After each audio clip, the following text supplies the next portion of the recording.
The fluorescent lights of Chicago General Hospital buzzed overhead like angry wasps as I lay in the sterile white bed, my left leg elevated in a cast that felt heavier than my entire future. 3 days had passed since the accident, and the morphine was finally wearing off enough for me to think clearly about what had happened. I was Sarah Mitchell, 32 years old, and until Tuesday morning, I had been the senior marketing coordinator at Brennan and Associates, one of Chicago's most prestigious advertising firms. Now, staring at the Ford drip that connected me to a maze of tubes and monitors, I wondered if I still had a job at all. The accident replayed in my mind like a broken record.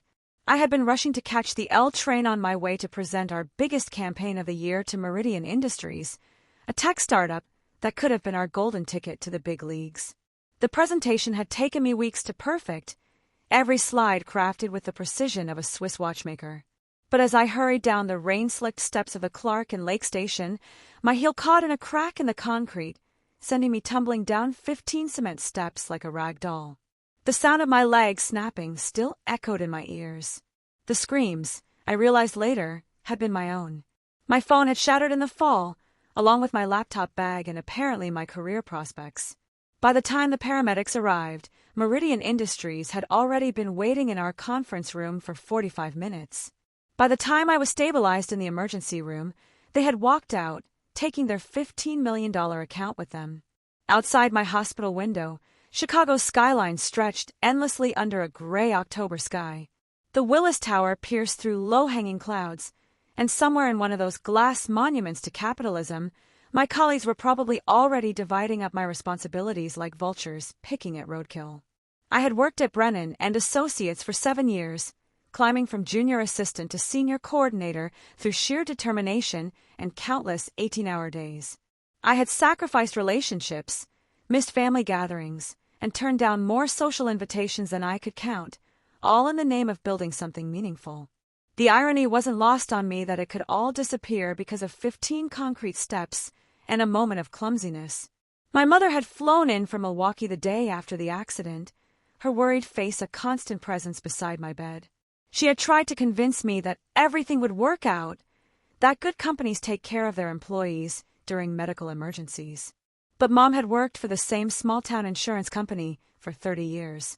She didn't understand the cutthroat nature of Chicago's advertising world, where billable hours and client satisfaction were the only currencies that mattered. The doctors said I would be in the hospital for at least another week, followed by several months of physical therapy. My leg had suffered a compound fracture, and the surgeon had inserted 3 titanium pins to hold everything together. Walking again would be a long journey, let alone running to catch trains or rushing to client meetings. As the afternoon sun filtered through the Venetian blinds, casting long shadows across my hospital room, I tried calling my direct supervisor, Margaret Holbrook, for the 3rd time since regaining consciousness.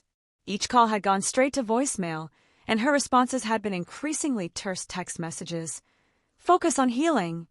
Don't worry about work. And most recently, just we'll talk when you're better. The uncertainty was eating me alive.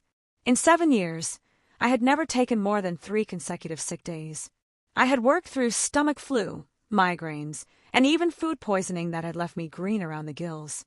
The idea of being away from the office for months felt like professional suicide. My colleague Jake Morrison had visited once, bringing wilted gas station flowers and awkward small talk about how everyone missed me. But I could see the discomfort in his eyes, the way he kept checking his phone and glancing toward the door like he couldn't wait to escape. He mentioned that they had brought an attempt to handle my accounts. Just temporarily, of course. But something in his tone suggested permanency. The nursing staff had been kind but overworked, rushing between rooms like air traffic controllers managing a crisis. My assigned nurse, a middle-aged woman named Patricia with kind eyes and calloused hands, had worked in this hospital for 15 years. She had seen everything. She told me, from miracle recoveries to heartbreaking losses. The body heals, she had said while adjusting my foreline that morning, but sometimes the spirit takes longer. Don't let them convince you that your worth is measured by how fast you can get back to making money for someone else. Her words had stuck with me all day, bouncing around in my head like a pinball. Was that really all I was to Brennan and Associates? A revenue generator? A cog in their profit machine? The pizza delivery guy had just left, and I was picking at a slice of deep dish Chicago pizza, my first real food in days, when I heard familiar footsteps in the hallway. The distinctive click of expensive high heels on polished linoleum could only belong to one person. Margaret Holbrook, my boss for the past 3 years and the woman who held my professional future in her perfectly manicured hands. Margaret appeared in my doorway, wearing her signature black power suit and an expression that I couldn't quite read. At 52, she was everything I aspired to be: confident, successful, and feared by competitors across the industry. She had built her reputation on being ruthless but fair, demanding but rewarding. At least, that's what I had always believed. "Sarah," she said, stepping into the room with the measured pace of someone delivering news they'd rehearsed. "You look better than I expected." "Thanks for coming," I replied, struggling to sit up straighter in bed. "I've been trying to reach you about the Morrison account and the Henderson project timeline." Margaret pulled the uncomfortable plastic visitor's chair closer to my bed and sat down, her posture rigid and formal. This wasn't the casual visit of a concerned supervisor checking on an injured employee. This felt like a business meeting, and something cold settled in the pit of my stomach. "Sarah, we need to talk," she began, her voice taking on the tone she used with clients who were about to receive disappointing news about campaign results. "The accident, your absence, it's created some challenges that we've had to address quickly." I nodded, trying to appear professional despite the hospital gown and the tangle of monitoring equipment. "I understand, but I'll be back. The doctor says 6 to 8 weeks for full recovery, and I can work remotely on campaigns while I'm doing physical therapy." Margaret's smile was thin and didn't reach her eyes. "Sarah, you've been a valuable member of our team. 7 years is a significant investment, and we've appreciated your dedication. The past tense hit me like a physical blow. Have been appreciated." She was using the language of endings, of conclusions. "The Meridian account," she continued. "We lost it, as you know. But more importantly, we've had to make some structural changes to ensure business continuity. We can't have our major accounts dependent on single points of failure." "I understand," I said carefully, though I really didn't understand at all. "But I'll be back soon. We can rebuild the Meridian relationship, and I have 3 other major pitches ready for December." Margaret leaned forward, and for the first time since entering the room, she looked almost human, almost sympathetic. But what she said next shattered any illusion of compassion. "Sarah," she whispered, her voice barely audible above the steady beep of my heart monitor, "we've already replaced you." The words hung in the air like smoke from a fire, acrid and choking. I felt my chest tighten, and the heart monitor began beeping faster, its rhythm matching the panic that was rising in my throat. "What do you mean, replaced?" I managed to ask, though I already knew the answer. "Jennifer Walsh from the Peterson Group started Monday. She's taking over your accounts, your office, your responsibilities. We couldn't wait indefinitely for your return, and frankly, this accident has shown us how vulnerable we were with our current structure." Jennifer Walsh. I knew the name. She was 30, ambitious, and had been trying to poach Brennan clients for 2 years. She was also everything Margaret valued: young, hungry, and willing to work 20-hour days without complaint. "But my contracts," I said weakly. "The Henderson account specifically requested me. The Morrison people have worked with me for 4 years. "They'll adapt," Margaret said, standing up and smoothing her skirt. "Business always adapts." The cruelty of it was breathtaking. 7 years of loyalty, of missed holidays and canceled vacations, of building relationships and delivering results, and it all came down to this: a whispered conversation in a hospital room, delivered like a medical diagnosis. What about my projects? The Carlisle campaign I was developing? The new client pitch for February? Those will be redistributed. Jennifer is very capable, and she has fresh ideas. Fresh ideas. The phrase felt like a slap across the face, as if 7 years of experience and proven results were somehow stale, outdated, ready for the garbage disposal. Margaret reached into her purse and pulled out an envelope. "This is your severance package. It's generous, considering the circumstances. We're also continuing your health insurance for 60 days. Considering the circumstances. As if breaking my leg was a character flaw, a moral failing that justified corporate abandonment. I stared at the envelope, too stunned to take it. "Margaret, I don't understand. This is my career. This is my life. Sarah, you're 32 years old. You're talented and experienced. This is a setback, not an ending. Her voice had taken on the fake cheerfulness of someone reading from a human resources script. Sometimes these unexpected changes lead to better opportunities. She placed the envelope on the rolling hospital table beside my bed, next to the untouched pizza and a cup of ice water that had long since melted. "I'm sorry it happened this way," she said, though her tone suggested she wasn't sorry at all. "Take care of yourself." And then she was gone, her high heels clicking down the hallway like a countdown timer marking the end of everything I had worked for. I lay there in the buzzing fluorescent silence, staring at the envelope that contained the summary of 7 years of my life. The heart monitor continued its steady rhythm, but inside my chest, everything felt broken in ways that no surgeon could repair. Outside, Chicago's evening lights were beginning to twinkle on, and somewhere in those glass towers, Jennifer Walsh was probably sitting in my office, using my computer, meeting with my clients, and building her career on the foundation of mine. The accident had broken my leg, but Margaret Holbrook had broken something much more essential. As the November wind rattled the hospital windows, I realized I was about to learn what it felt like to fall much further than 15 concrete steps. The envelope sat on my hospital table for 3 hours before I found the courage to open it. When I finally did, the contents felt like a final insult wrapped in corporate letterhead. 8 weeks of severance pay, a COBRA insurance form, and a release agreement that would prevent me from saying anything negative about Brennan and Associates in exchange for the generous settlement. Generous. 8 weeks to find a new career, start over, rebuild everything I had lost in a 15-second tumble down some stairs. My mother had returned to Milwaukee that morning, convinced that I was on the mend and that everything would work out fine. "God has a plan," she had said while hugging me goodbye, her lavender perfume lingering in the sterile hospital air long after she left. If God had a plan, I thought bitterly, it seemed particularly cruel. The next few days blurred together in a haze of medical procedures, insurance paperwork, and the growing realization that my life had been completely derailed. Physical therapy started while I was still in the hospital. A cheerful woman named Linda who made me practice moving my leg in tiny, agonizing increments while telling me about her grandson's baseball games. "Recovery is about setting small goals," Linda explained as she helped me bend my knee a few degrees further than the day before. "You don't run a marathon by thinking about the finish line. You run it one step at a time. But how do you rebuild a career one step at a time when you can barely take a single step without wincing?" The discharge process took most of Friday morning. Insurance approvals, prescription medications, follow-up appointment schedules, and enough paperwork to deforest a small city. Patricia, my nurse, helped me navigate the bureaucracy with the patience of someone who had seen this routine thousands of times. "You're going to be okay," she told me while reviewing my discharge instructions. "I've seen people come back from much worse than this." I wanted to believe her, but Patricia was talking about medical recovery. She didn't know that while my leg was slowly healing, my professional life had been completely amputated.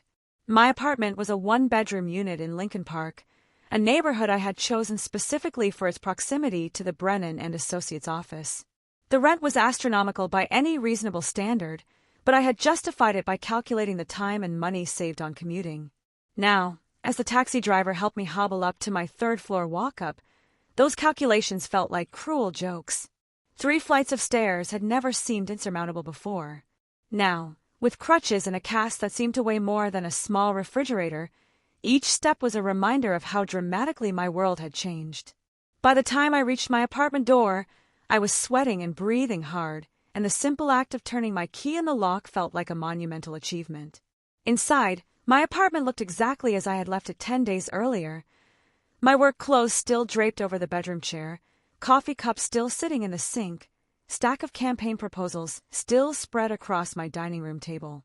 It was like stepping into a museum exhibit of my former life. I spent the first few hours just sitting on my couch, staring out the window at the Chicago skyline and trying to process what had happened. The Willis Tower was clearly visible from my living room, and I found myself wondering if Margaret was in her office right now, if Jennifer Walsh was settling into my workspace, if anyone at Brennan and Associates was thinking about me at all. The answer, I suspected, was no. Weekend came, and went in a blur of pain medication, takeout food, and mindless television. I tried to muster the energy to start job hunting, but every time I opened my laptop, the enormity of the task overwhelmed me. How do you explain to potential employers that you were replaced while lying in a hospital bed? How do you spin 7 years of loyalty and dedication into something that doesn't sound pathetic?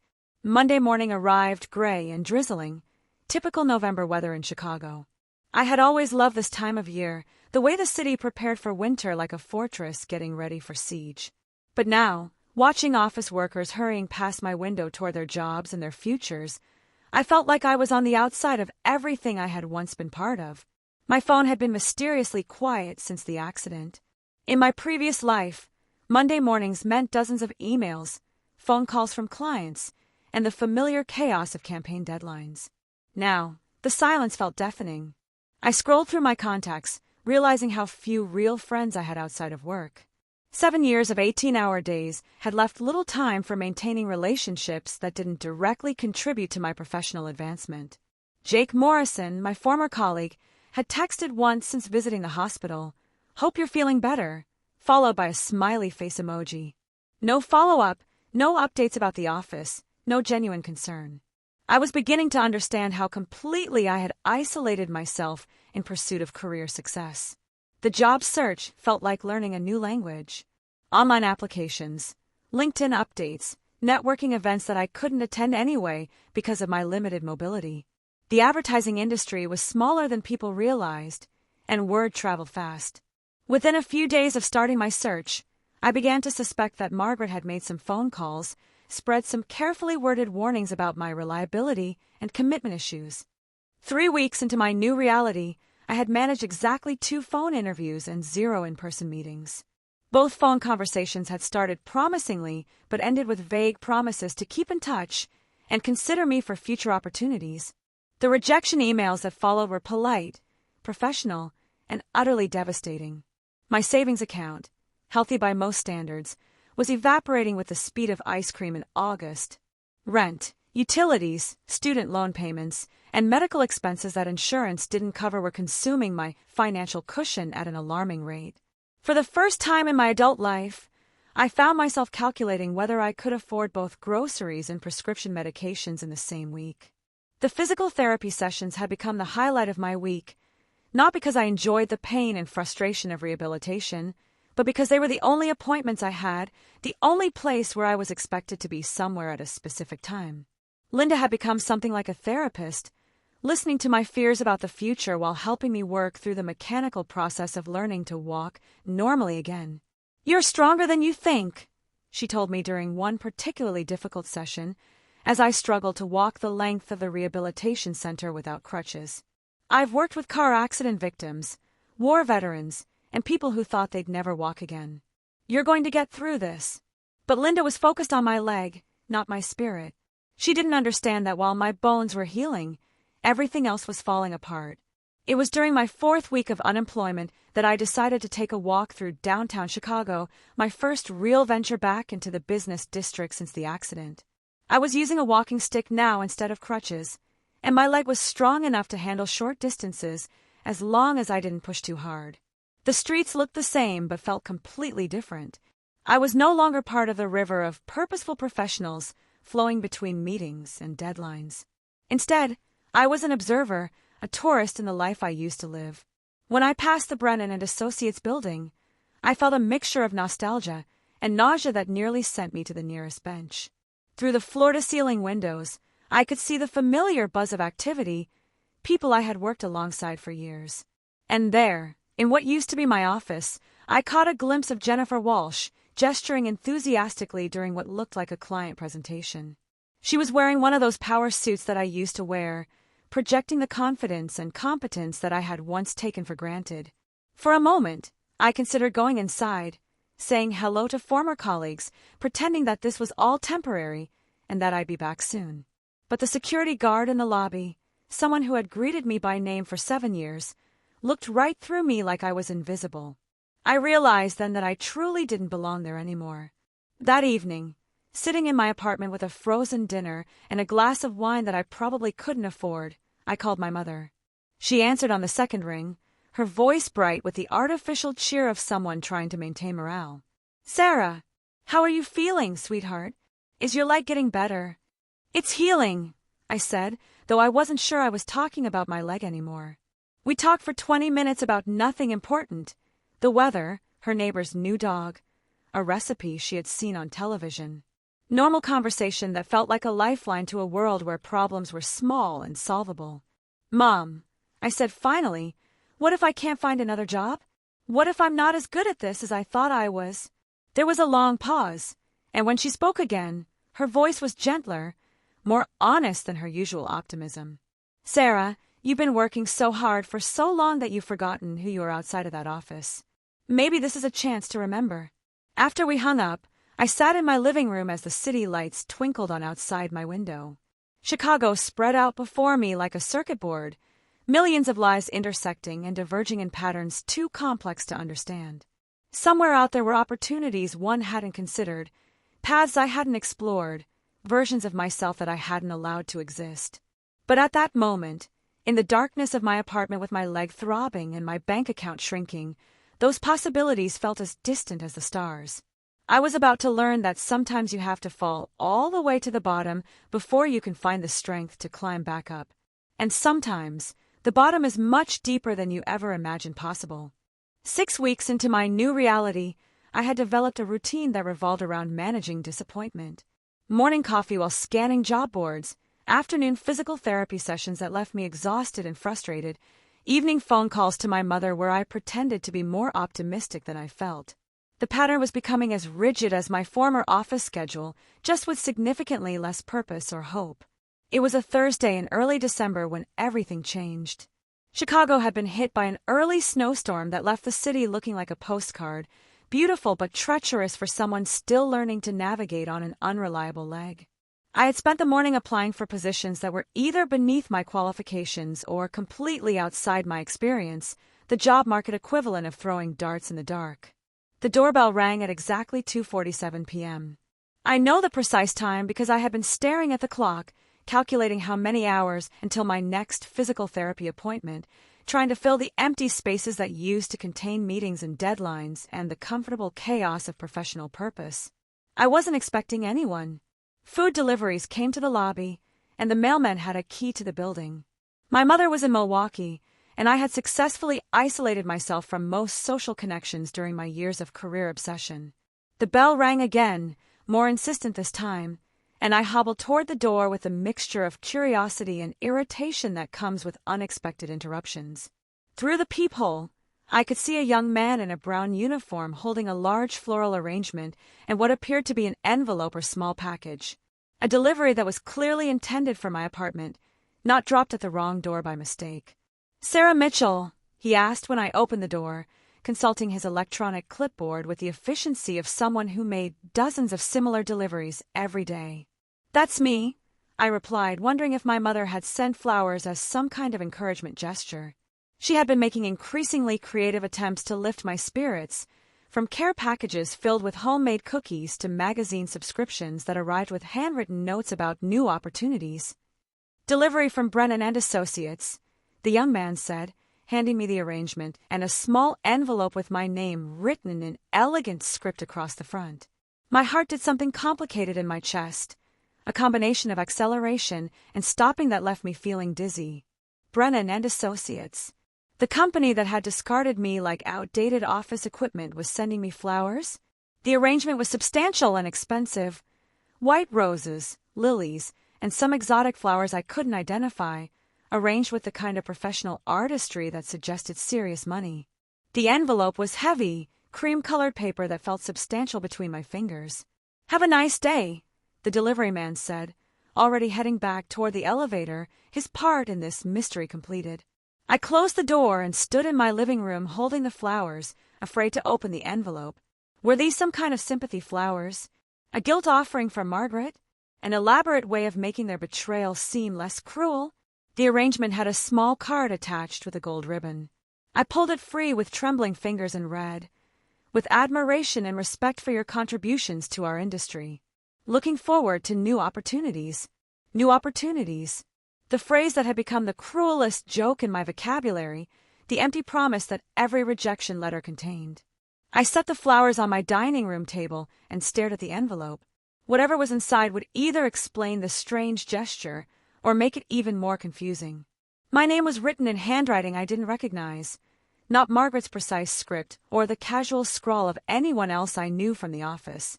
Inside was a single sheet of letterhead, but not from Brennan and Associates. The logo at the top read Meridian Industries in clean, modern typography. Meridian Industries. The account I had lost, the $15 million client that had walked out when I failed to show up for the most important presentation of my career. The letter was brief and to the point. Dear Ms. Mitchell, we were sorry to hear about your accident and subsequent departure from Brennan and Associates. Your reputation in the industry and the quality of work we observed during our preliminary meetings impressed us greatly. We would like to discuss the possibility of bringing you on as an independent consultant for our upcoming product launch. The project would involve developing a comprehensive marketing strategy for our new AI-assisted healthcare platform with a budget of $25 million and a timeline of 18 months. If you are interested in exploring this opportunity, please contact me at your earliest convenience. We believe your expertise and creative approach would be invaluable to this project. Sincerely, David Chun, Chief Executive Officer, Meridian Industries. I read the letter 3 times before the words began to make sense. David Chun, the CEO of Meridian Industries, was offering me a consulting contract. Not a job interview, not a preliminary meeting, but an actual project. The same client that Brennan and Associates had lost because of my accident was now reaching out to me directly. The numbers in the letter seemed impossible. A $25 million budget for 18 months of work. Even as an independent consultant taking a fraction of that budget, it would be more money than I had made in the previous 3 years combined. I sat down hard on my couch, the letter still in my hands, trying to process what had just happened. How did David Chun even know my name? How had he found my address? And why would he want to work with someone who had never shown up for their first meeting? My laptop was buried under a stack of medical paperwork and rejected job applications. I dug it out and immediately started researching Meridian Industries, looking for clues about this unexpected offer. The company was exactly what I remembered from my original research. A tech startup developing AI solutions for healthcare providers, founded by David Chun, a former Google engineer who had left to revolutionize medical diagnostics. But now I was looking at their story with different eyes. Recent press coverage showed that they had been struggling to find the right marketing partner. 3 different agencies had been hired and fired over the past 8 months. The trade publications were speculating about internal disagreements over brand direction and market positioning. I found David Chun's LinkedIn profile and spent an hour studying his background. MIT graduate, 15 years in tech, 2 successful startups before Meridian. His profile picture showed a serious-looking man in his early 40s, wearing the kind of casual formal outfit that signaled serious business in Silicon Valley. His recent posts were about innovation in healthcare and the importance of clear communication in complex technical projects. Then I found something that made me sit up straighter. A post from 6 weeks ago, right around the time of my accident, about the importance of working with partners who understood both technical innovation and human needs. The post mentioned looking for marketing professionals who could bridge the gap between complex technology and real-world applications. It was starting to make sense. David Chun hadn't just stumbled across my name. He had been researching marketing professionals in Chicago, and somehow my work had caught his attention. But that still didn't explain how he knew about my accident or my current situation. I decided to call him immediately before I could lose my nerve or talk myself out of what might be the opportunity of a lifetime. The number on the letterhead connected me directly to his office. David Chun speaking. He answered on the second ring, his voice carrying the slightly hurried tone of someone managing multiple priorities. Mr. Chun, this is Sarah Mitchell. I just received your letter and the beautiful flower arrangement. I'm calling to thank you and to express my interest in discussing the consulting opportunity. Sarah! His voice warmed noticeably. I'm so glad you called. How are you recovering from your accident? Better every day, I replied, which was mostly true if you focused only on the physical aspects. Mr. Chun, I have to ask how you knew about my situation and why you're interested in working with me. There was a brief pause, and I could hear the sound of papers shuffling in the background. "Sarah, I've been following your work for almost 2 years. The campaign you developed for Harrison Medical Devices was brilliant, exactly the kind of sophisticated approach we need for our launch. When we met with Brennan and Associates initially, I specifically requested that you lead our account." My heart was beating faster now. David Chen had requested me specifically. Margaret had never mentioned that detail. "When you didn't show up for the presentation," he continued, "I was disappointed but assumed it was a scheduling conflict. It wasn't until last week that I learned about your accident and your departure from Brennan and Associates." "How did you find out?" I asked, though I wasn't sure I wanted to know the answer. "I have a friend at Morrison and Partners who mentioned it during a lunch meeting. He said one of Chicago's best marketing minds was suddenly available as an independent consultant." Morrison and Partners. Jake Morrison's new job, the position he had taken 2 weeks after my accident. Jake had been talking about me, but apparently in a positive way that had reached David Chun. "Mr. Chun," I said, trying to keep my voice professional despite the excitement building in my chest, "I'm very interested in learning more about this project. When would be convenient for us to meet? How about tomorrow afternoon? I'm flying into Chicago for a series of meetings, and I'd love to discuss this opportunity in person.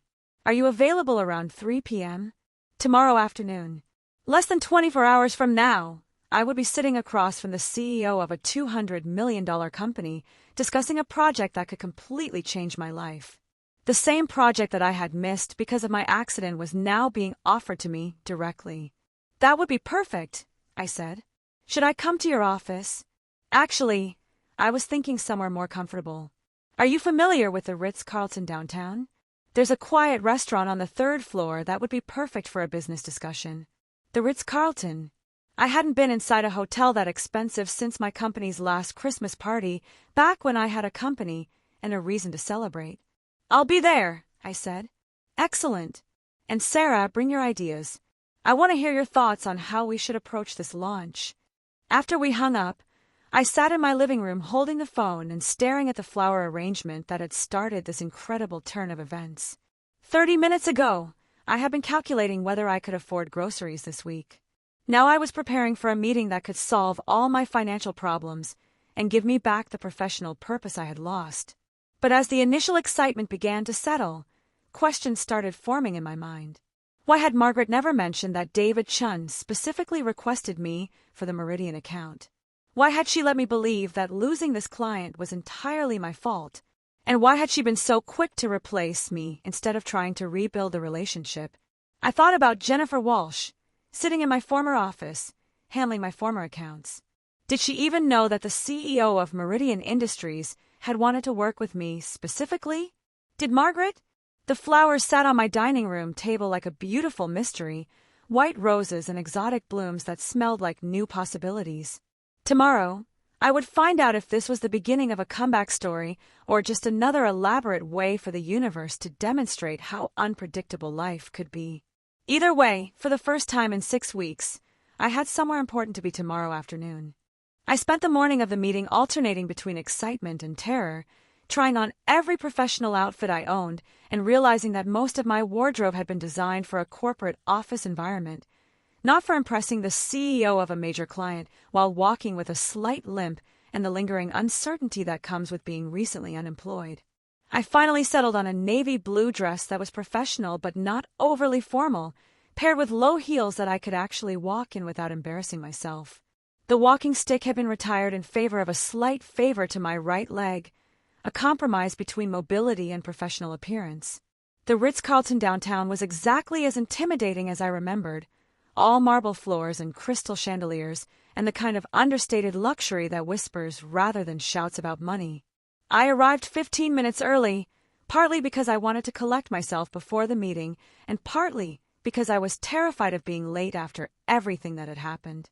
The restaurant David Chun had chosen was on the 3rd floor, accessible by an elevator that moved so smoothly I could barely tell we were rising. The space was intimate and expensive, with widely spaced tables that allowed for private conversation and floor-to-ceiling windows that offered spectacular views of Lake Michigan. David Chun was already seated when I arrived, and he stood to greet me with the kind of genuine smile that immediately put me at ease. In person, he was younger than I had expected, probably closer to 40 than 50, with an energy that suggested someone comfortable with taking risks and making quick decisions. "Sarah, thank you so much for meeting me," he said, shaking my hand with a firm grip. "You look wonderful. How is the recovery going?" "Better every day," I replied, settling into the chair across from him. "And thank you again for the beautiful flowers. That was incredibly thoughtful. I wanted you to know that what happened wasn't forgotten," he said, his expression becoming more serious. "The business world can be ruthless, but it doesn't have to be heartless." A server appeared almost immediately, and we ordered coffee and light appetizers while David began explaining the Meridian Industries project in detail. The scope was even more impressive than his letter had suggested. A complete marketing strategy for launching their AI-assisted diagnostic platform, including brand development, digital campaigns, partnership strategies, and international market entry. The healthcare industry is notoriously conservative when it comes to adopting new technology, David explained, pulling out a tablet to show me preliminary product demonstrations.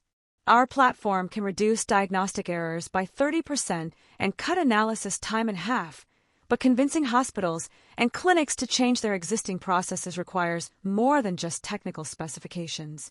As he talked, I found myself leaning forward, completely absorbed in the challenge he was describing. This was exactly the kind of complex, meaningful project I had always dreamed of working on, technology that could save lives, presented in a way that would convince cautious medical professionals to embrace innovation. "The budget we're discussing," David continued, "would cover 18 months of comprehensive strategy development and implementation.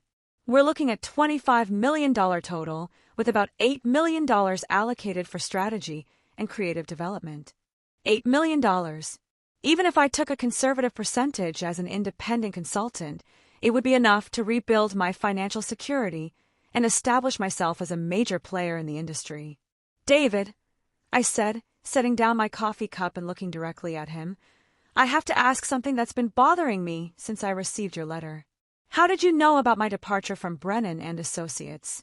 And why are you offering this opportunity to me instead of working with them directly?" His expression shifted, becoming more guarded, and he was quiet for a moment while he seemed to consider how much to tell me. "Sarah, there are some things about your situation that you might not know," he said finally. "When you didn't show up for our original presentation, Margaret Holbrook told us that you had been in an accident, but that it was nothing serious. She said you would be back in the office within a few days, and that we should proceed with Jennifer Walsh as the lead on our account. I felt something cold settle in my stomach. She said it was nothing serious. She made it sound like a minor injury, maybe a sprained ankle, or something that would keep you out for a day or two. We waited a week, then 2 weeks, and when we asked for updates, she kept assuring us that you were recovering and would be taking over the account soon. The pieces were starting to fall into place, and the picture they formed was uglier than I had imagined. It wasn't until the 3rd week that we started getting suspicious," David continued. "Jennifer Walsh was clearly permanent, not temporary. She was making long-term strategic decisions and talking about campaigns that extended well beyond what would make sense if you were coming back soon. What did you do? I asked Margaret directly about your status. She finally admitted that you were facing a longer recovery period and that Jennifer would be handling all Brennan and Associates accounts going forward. But even then, she made it sound like a mutual decision, like you had chosen to step back from client work. I stared out the window at Lake Michigan, its gray winter surface reflecting the cloudy sky like a mirror. Margaret hadn't just fired me while I was in the hospital. She had lied to clients about my condition, made me seem unreliable and unprofessional, and then replaced me while pretending it was somehow my choice. "There's more," David said gently, and I turned my attention back to him. "After our conversation with Margaret, I did some research into your background. Your reputation in the industry is stellar. The Harrison Medical campaign, the work you did for Patterson Pharmaceuticals, the Richmond Hospital rebrand. People talked about you as one of the most innovative marketers in Chicago. Talked about me in the past tense. I asked, though I already knew the answer. Sarah, someone has been spreading rumors about your reliability. Not openly, not in a way that could be traced back to anyone specific, but whispered conversations at industry events, casual comments about commitment issues and personal problems that affected professional performance. The cruelty was breathtaking. It wasn't enough for Margaret to fire me and steal my accounts. She had also systematically destroyed my professional reputation to ensure that I couldn't bounce back and become competition. "How do you know all this?" I asked. David smiled for the first time since this conversation had turned serious. "Because I've been quietly investigating it for the past month. Sarah, I didn't just stumble across your name or hear about you through Jake Morrison. I hired a professional recruiter to identify the best marketing talent in the Midwest, specifically for healthcare technology accounts." He pulled a folder from his briefcase and slid it across the table to me. Inside were copies of my campaigns, testimonials from former clients, and what appeared to be a comprehensive analysis of my work over the past 7 years.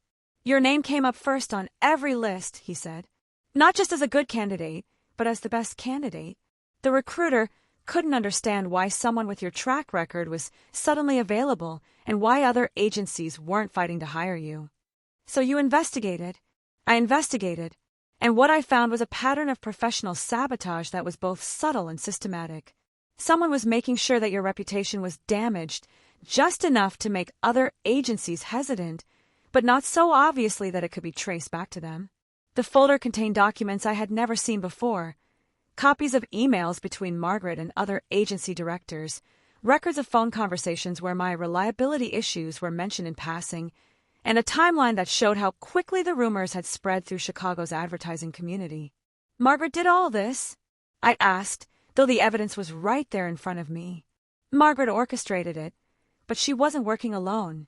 Jennifer Walsh has been actively involved in the campaign to discredit you. They've been positioning your departure as evidence of your inability to handle pressure and professional commitments." I felt physically sick. The woman who had replaced me hadn't just taken my job. She had helped destroy my reputation to ensure that I couldn't recover from it. "Why are you telling me all this?" I asked. "And why are you still willing to work with me after hearing these rumors?" David leaned back in his chair and looked at me with something that might have been admiration. "Sarah, I've been in business for 20 years. I've learned to distinguish between people who talk and people who deliver results. Your work speaks for itself, regardless of what anyone says about you personally." He paused to take a sip of his coffee, then continued. "But more importantly, the way Margaret and Jennifer have handled this situation tells me everything I need to know about their character and their business practices. Do I really want to trust a $25 million project to people who would sabotage a colleague while she was in the hospital? So this isn't just about hiring me," I realized. "This is about not working with Brennan and Associates." "Exactly. We terminated our relationship with them 3 weeks ago. Jennifer Walsh's strategic recommendations were derivative and uninspired, and when I started asking pointed questions about timelines and deliverables, it became clear that she was in over her head. The irony was almost too perfect to believe. Margaret had fired me to make room for Jennifer, then systematically destroyed my reputation to prevent me from competing with them. But in doing so, she had lost the very client she was trying to keep. "The consulting contract I'm offering you," David continued, "is the same project that Brennan and Associates was supposed to handle. Same budget, same timeline, same strategic objectives. The only difference is that now you'll be working directly with us as an independent contractor with complete creative control and a much larger share of the profits." I looked down at the folder of documents, evidence of a betrayal that was more comprehensive and cruel than I had ever imagined. But instead of feeling defeated, I was beginning to feel something else. Anger. Pure, focused, professional anger. "David," I said, "I'm very interested in this project. But I want to make sure you understand what you're getting into.